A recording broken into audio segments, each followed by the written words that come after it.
Deux cris se font entendre. Deux cris, un appel. Deux cris, un appel à la conversion du cœur.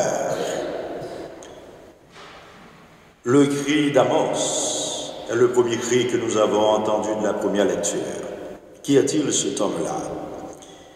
Amos est apparu 8 siècles avant Jésus-Christ. Ce fut un petit berger d'un village du sud, d'un endroit appelé Tekoa, près de Bethléem. Il a été choisi par Dieu pour aller prêcher dans le royaume du Nord, qu'on appelait aussi Samarie, du nom de sa capitale, sous le roi Jéroboam. Ce fut le prophète de la justice sociale. Nous vivons aujourd'hui dans un monde de consommation. Et la résonance de ce message d'Amos nous parvient encore.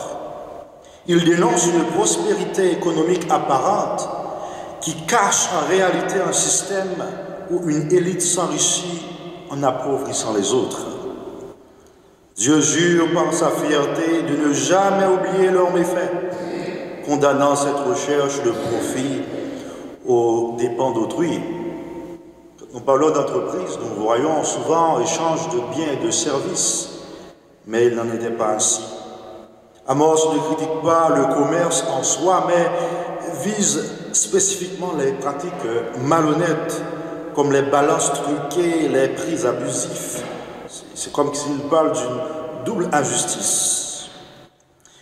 Il avertit que l'habitude de l'injustice endort la conscience. Par habitude, les gens continuent à subir tout cela. Pour mieux comprendre tout cela, imaginez un pauvre dans le froid glacial du Yukon, sans manteau, parce qu'il ne peut pas se payer un manteau, ou du moins parce qu'on a haussé les prix. Donc, frères et sœurs, ce message d'Amos accuse la société d'avoir troqué l'idolâtrie des Baals contre une idolâtrie plus pernicieuse, celle de l'argent. Une société fondée sur de telles injustices ne peut qu'offenser profondément Dieu. Oui, notre monde aujourd'hui aurait besoin de prophètes comme Amos pour pointer du doigt tant d'injustices sociales, tant d'injustices tout simplement, tant de fossés abyssaux entre pauvres et riches, des dénivellations, fruits de la corruption, fruits de la fraude, fruits du gain malhonnête. Nous en voyons encore. Encore faudrait-il savoir les écouter, ces Amos de notre temps. Son cri résonne dans l'exhortation de Jésus qui, dans l'Évangile, nous invite à une gestion saine de l'argent. Bon serviteur, mais mauvais maître, vous ne pouvez pas servir à la fois Dieu et l'argent. Il oppose radicalement les fils de ce monde qui servent l'argent aux fils de la lumière qui servent Dieu et cherchent le royaume. L'argent est ici qualifié de malhonnête et trompeur. Il promet un bonheur illusoire et nous fait oublier qu'il faudra un jour tout quitter à la mort. Nous nous souvenons bien d'Alexandre le Grand. Eh bien, quand il est mort, il a dit « Laissez mes bras, mes pieds au dehors de mon cercueil. » Les bras avec les bijoux, avec tout ce qu'il avait. C'était un jeune empereur qui avait pratiquement des kilomètres carrés de terre, mais il s'en est allé les bras ballants pour dire qu'il faut, si vous servez l'argent, aujourd'hui, vous développez une forme d'idolâtrie moderne. Cela revient à se faire esclave d'une fausse divinité au lieu de servir le Dieu libérateur. Attention, Jésus n'incite pas à mépriser la richesse, mais il nous invite à en être de bons intendants, reconnaissant qu'elle nous est confiée pour en faire profiter les autres. La parabole de l'intendant malhonnête nous enseigne non pas la fraude, mais l'habileté et l'urgence à utiliser les biens matériels pour se faire des amis et bâtir le royaume.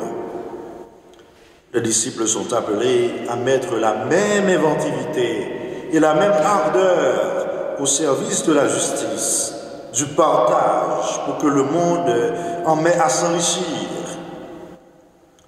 Frères et sœurs, il nous faut encourager la paix, critiquer ces budgets de guerre qui détruisent des vies au profit du gain. De véritables enjeux est de choisir sa priorité. Faire de l'argent un but en soi serait la moindre chose, ou le mettre au service de la grande affaire, le mettre au service du royaume de Dieu. En fait, le projet de Dieu pour nous et sur nous est un projet universel, un projet de salut. Il veut que tous les hommes soient sauvés, c'est-à-dire qu'ils parviennent à la pleine connaissance de la vérité de son amour qui est libérateur, qui donne accès à son royaume.